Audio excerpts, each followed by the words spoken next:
Located in the midst of the wild North Atlantic Ocean, St. Kilda is a strange and lonely place. Today, the jagged rocks and hillsides are populated by sheep and seabirds, the stubborn creatures who refuse to leave their island home. But less than 100 years ago, a community of men, women and children eked out a living on these far-flung rocks. Then, one day, they disappeared, leaving a haunting ghost town behind.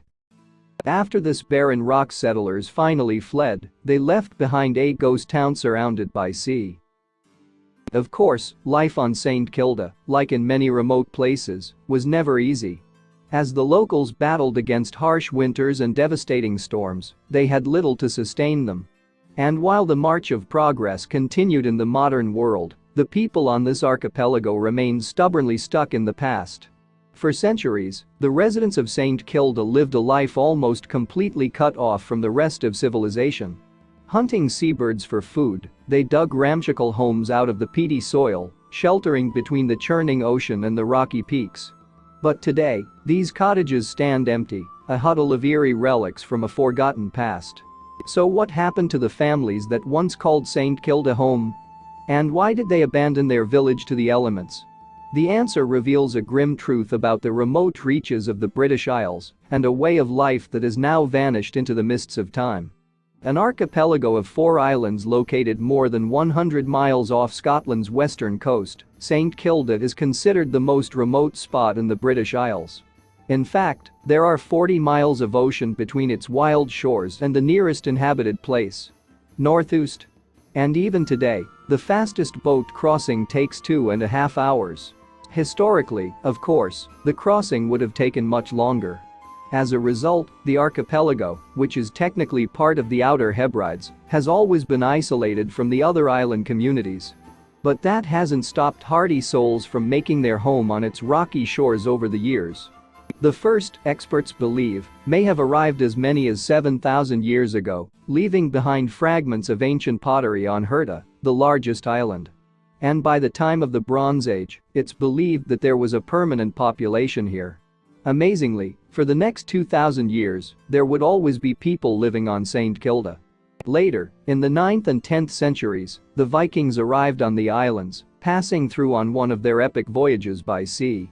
But much of the history of life on St. Kilda is shrouded in mystery, with no written records existing before the 13th century. Even then, it seems, one Scottish chronicler referred to the archipelago as the margins of the world.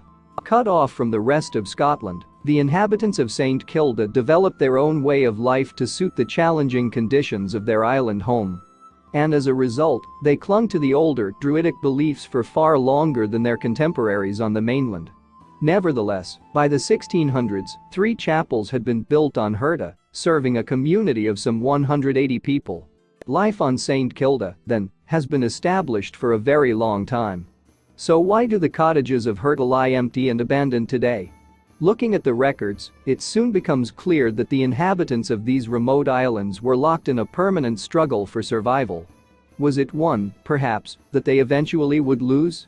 Part of the struggle, it seems, was the lack of decent sustenance to be found on St. Kilda. Faced with the rough seas of the North Atlantic, the islanders did not rely on fishing in the same way as many other coastal communities. Moreover, the peaty soil made it difficult to grow any substantial crops of vegetables or fruit. But the St. Kildans were nothing if not resourceful. And when a census was conducted in 1764, it revealed that the islanders had adapted to a unique diet. If the records are to be believed, each individual consumed a staggering 18 seabirds every day, along with 36 of their eggs. Even today, the islands are swarming with the birds that sustained life here for so many years. But centuries ago, their numbers were much greater. And while the women of St. Kilda tended to the livestock and the land, the men mounted perilous expeditions to hunt puffins, guillemots and gannets on the steep cliffs. In this harsh environment, with little else to rely on, the humble seabird became a source of much more than food. Across the islands, oil from their carcasses was used to fuel lamps, while everything from the flesh to the feathers found a use. Meanwhile, the creatures were also traded with the local lairds, the MacLeods of Harris, in lieu of rent. Not that the people of St. Kilda had much contact with their overlords elsewhere, of course. In fact, the archipelago was often inaccessible for as many as 9 months every year. As storms raged, the locals, none of whom was able to swim, were forced to brave wild seas to tend to the sheep grazing on the smaller islands. Perhaps unsurprisingly, many of them died. And not just in the rough seas either. Over the centuries, a number of diseases arrived on the remote islands, decimating the isolated population.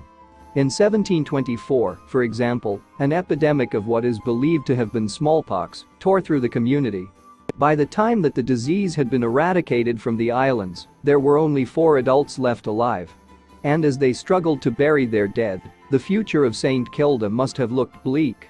But remarkably, the community endured for another 200 years before coming to an abrupt and mysterious end. For most of their time on St. Kilda, the islanders constructed dwellings known as blackhouses, uniquely adapted to help them weather the bleak conditions.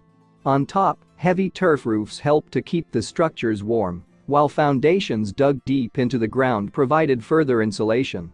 In the winter months, the inhabitants would layer waste, both human and animal, on the ground to generate more heat. But as the St. Kildans cuddled up to their livestock to keep warm, those living on the mainland had begun to enjoy the comforts of an altogether more modern world.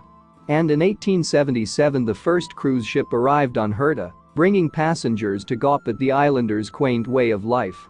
Around the same time, the MacLeods decided that the living conditions on St. Kilda were unacceptable by modern standards. No doubt spurred on by the Victorian trend for philanthropy, the laird decided to build new cottages to replace the blackhouses on the island. But unfortunately, the builders paid little attention to the realities of life on the bleak rocks. From the beginning, everything about these new cottages was wrong. Instead of angling away from the wind, like the old blackhouses, they faced it head-on. And rather than insulating turf, these structures were roofed with tin. In the winter, heat from the fires leaked straight through the thin metal sheets. According to the BBC, a violent storm soon made short work of the new cottages, sending doors and windows flying.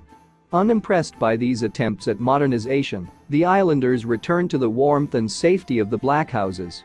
But after conducting hasty repairs, the authorities insisted that they return to the new cottages. Despite these teething problems, though, the islanders must have eventually gotten used to life in the cottages. Years later, long after the structures had been abandoned, some of the last St. Kildans would recall a childhood spent within their stone walls. But by that point, the main street of Herta was no more than a road in a ghost town. In short, life on St. Kilda had always been hard. But as time passed, it grew harder. In 1912 the islands were hit by food shortages, leaving the people weakened and vulnerable to the influenza that swept through the community. Tired of struggling to survive, some inhabitants chose to escape by emigrating to places such as Australia. But the population of St. Kilda didn't just dwindle to nothing slowly over time. It was abandoned suddenly, in one day, its buildings left to rot and decay. So what happened? The beginning of the end came in the 1920s, when conditions on the islands had become difficult for their remaining inhabitants to bear. Around that time, a nurse, Williamina Bradley, had been assigned to care for the people of St. Kilda. Coming from the mainland, with its electricity and automobiles, she was shocked by what she saw. So she began the daunting task of persuading the locals to leave their island home. In his 1965 book The Life and Death of St. Kilda, author Tom Steele described the scenes when Bradley first approached the islanders with her plan. Apparently, she told them that the community was on its last legs and offered to provide them with jobs and housing on the mainland. Of particular concern, according to Steele, was the plight of the children who remained on the islands. With many of them still in school, it seemed, there would not be much of a future for them on St. Kilda. Then in 1929 a particularly cold winter hit, further strengthening Bradley's case that life would be better on the mainland. On May 10, 1930, a group of 20 St. Kildans signed a petition asking the government to resettle them elsewhere. According to the Scottish newspaper Press and Journal, the document stated that it would be impossible to stay another winter. Moreover, it also detailed exactly what the islanders expected their government to deliver. We do not ask to be settled together as a separate community, but in the meantime we would collectively be very grateful of assistance and transference where there would be a better opportunity of securing our livelihood, the petition read. Then, as the government debated the future of the islanders, a double tragedy struck the struggling community of St. Kilda. In the spring of 1930, a pregnant woman fell ill and needed to go to the mainland for medical treatment. But because there were no boats visiting the islands, it took weeks for the message to get through. Eventually, a ship was sent, but it was too late. Both mother and baby died on May 26, just 16 days after the islanders had signed a petition to leave. Less than 2 months later, on July 21, a 22-year-old woman died from tuberculosis. With the precarious nature of their lives on the islands brought into sharp relief, the St. Kildans waited to see what would become of them. And finally, on August 29, the last inhabitants of this remote rock were evacuated for good. That day, 13 men, 13 children and 10 women boarded the HMS Harebell and waved goodbye to their island home. According to the Press and Journal, one military commander noted that the evacuees seemed cheerful. But the paper also quotes another account, in which the former residents are said to have referred to St. Kilda as an open grave.